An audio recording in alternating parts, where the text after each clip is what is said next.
Halos wala siya. Napakabago niyang bago niyang balot. Halos wala siyang sisiw. Halos wala, mahal.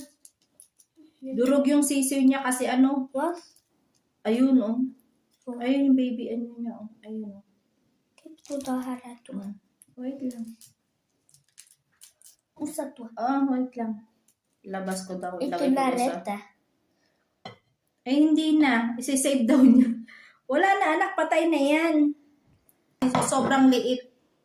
So, wala pa siyang mga 16 days ba yun? Tinatawag, mga ganyan. 18 days.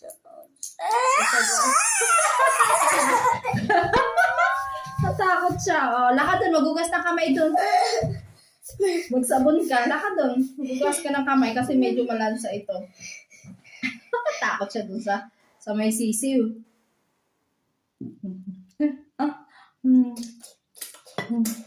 Pinaglaruan niya. Ako na kusak no.